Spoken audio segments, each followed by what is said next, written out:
दिन है, क्लोजिंग का अवसर है और मैं अपने आप को काफ़ी सौभाग्यशाली मानती हूँ कि मुझे आपके विद्यालय में आने का एनएसएस कैंप की क्लोजिंग पे ये लगातार दूसरी बार मुझे मौका मिल रहा है।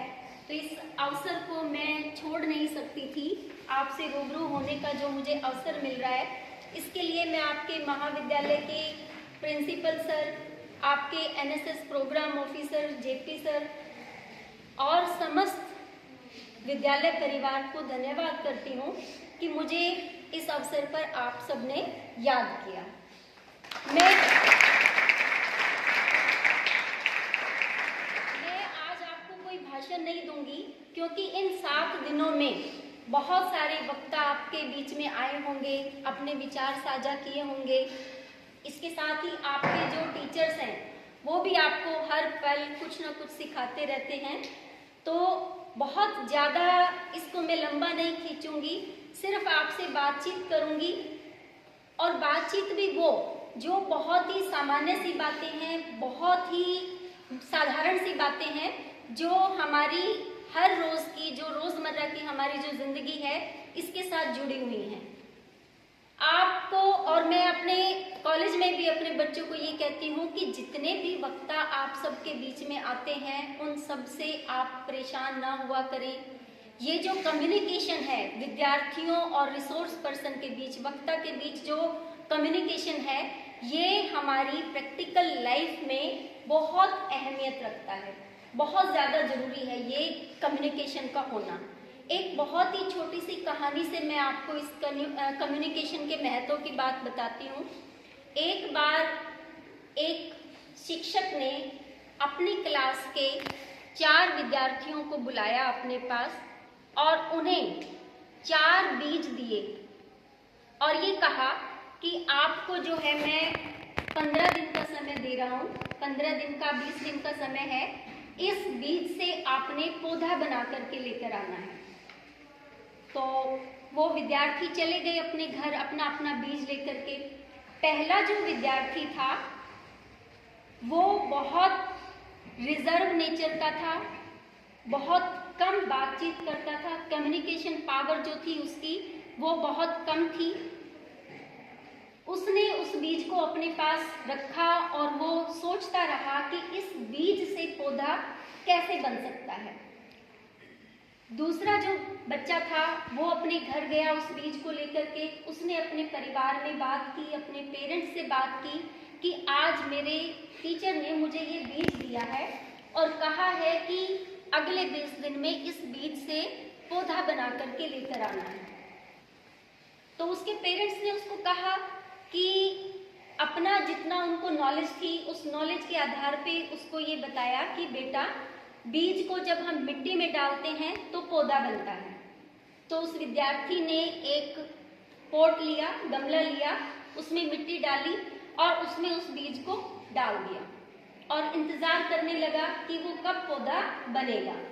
जो तीसरा विद्यार्थी था वो जब अपने घर गया तो उसने अपने पेरेंट्स से बातचीत की कि मुझे आज मेरे शिक्षक ने ये बीज दिया है और कहा है कि 20 दिन में इस बीज से पौधा बना करके लेकर आना है। तो उसके पेरेंट्स ने उसको बताया कि बेटा, बीज जो है वो मिट्टी में डालने से पौधा बनता है। उसने भी एक गमला लिया और उसमें वो बीज उस मिट्टी में डाल दिया। उसने थोड़े से दिन इंतजार किया, 4-5 दिन गुजर गए, लेकिन उसमें से तो कुछ भी नहीं हुआ। वो बाहर गया, उसने अपने दोस्तों से बात की, अपने साथ वालों से बात की, अपने आसपास परिवार में और जो बड़े बुजुर्ग थे, जो और सदस्य थे, उनसे बातचीत की कि ऐसे ऐसे है और ये मैंने मिट्टी में डाल दिया है लेकिन अभी भी पौधा नहीं बन रहा है। तो उन्होंने बताया कि मिट्टी में डालने के अलावा इसमें पानी भी देना होता है। तो उसने उसमें पानी भी दिया और फिर इंतजार करने लगा। लेकिन जो 4th स्टूडेंट था, चौथा जो विद्यार्थी था, वो भी अपने घर गया, उसने भी अपने पेरेंट्स को ये बात बताई। उसके पेरेंट्स ने भी सेम यही कहा कि मिट्टी में डालते हैं तो बीज से पौधा बनता है। उसने भी 2-4 दिन इंतजार किया, फिर उसने भी घर के बाहर के लोगों से बातचीत की, पूछा, कुछ लोगों ने उसको बताया कि मिट्टी में डालने के साथ साथ इसमें पानी भी देना होता है।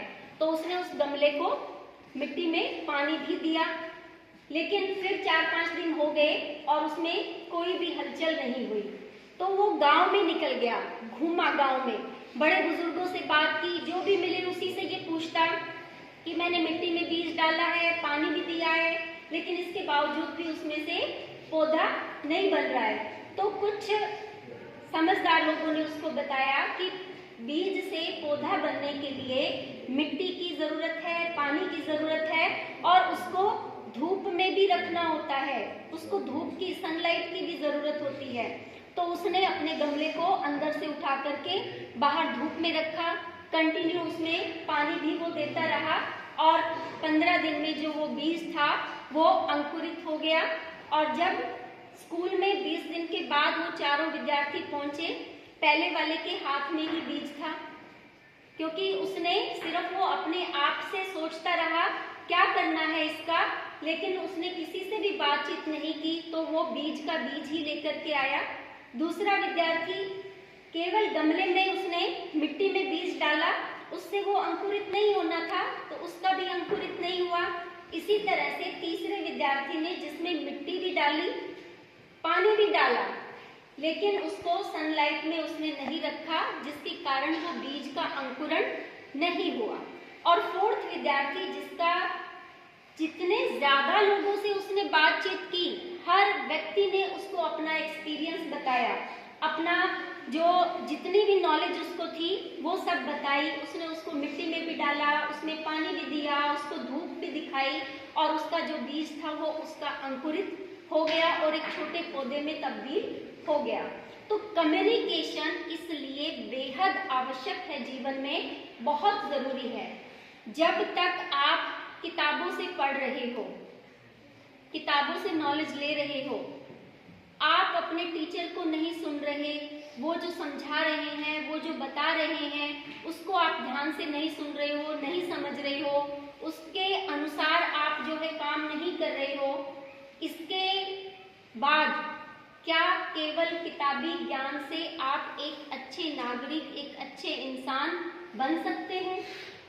जब तक आप कक्षा में नहीं जाएंगे, अपने टीचर को नहीं सुनेंगे, नहीं समझेंगे, वो ज्ञान जो है किताबी ज्ञान, आप उसको पढ़कर एज इट इज पेपर में लिखकर, याद कर कर लिखकर आप उस कक्षा को तो पास आउट कर लोगे, लेकिन आपको इस समाज के अंदर रहने के लिए एक अच्छा नागरिक, एक अच्छा बेटा, एक अच्छा भाई, अपने जीवन के जितने भी फर्ज हैं आपके, वो आप पूरा नहीं कर पाओगे जब तक आपके अंदर कम्युनिकेशन स्किल नहीं होगी, जब तक आपको सुनने की, समझने की और अपने विचारों को व्यक्त करने की पावर जब तक आपके अंदर नहीं आएगी, आप ना अपने लिए कुछ कर सकते हैं, ना अपने परिवार के लिए कुछ कर सकते हैं और ना ही अपने देश के लिए आप कुछ कर पाएंगे।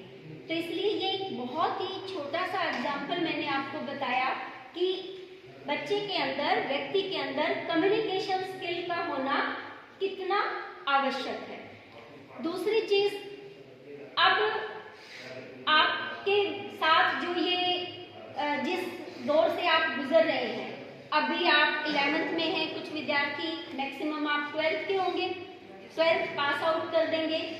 स्कूल का जो एक फेज है आपका, वो इस वर्ष आप कंप्लीट करेंगे, पूरा हो जाएगा।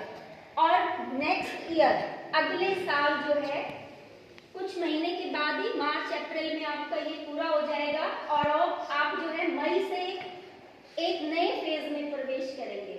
नया फेज कौन सा होगा? कॉलेज जाने का। स्कूली शिक्षा आपकी समाप्त हो जाएगी और कॉलेज में जो है आप एडमिशन लेंगे, वो एक नया फेज आपके जीवन में शुरू होगा। अभी आप स्कूल में हैं, अभी आपका स्कूल आने का समय निश्चित है, स्कूल से छुट्टी होने का समय निश्चित है। आपके पास आपके टीचर्स आते हैं, आपको पढ़ाते हैं, अलग अलग सब्जेक्ट आप पढ़ रहे हैं इस वक्त। हर एक टीचर कक्षा में आता है, आपको पढ़ाते हैं, आपको होमवर्क देते हैं, नेक्स्ट डे आप उस होमवर्क को करके लेकर के आते हो, ठीक है। आपका एक प्रॉपर शेड्यूल है, एक प्रॉपर डिसिप्लिन है, जिस शेड्यूल के तहत, जिस टाइम टेबल के तहत जो है आप अपनी स्कूली शिक्षा को पूरा करने वाले हैं। लेकिन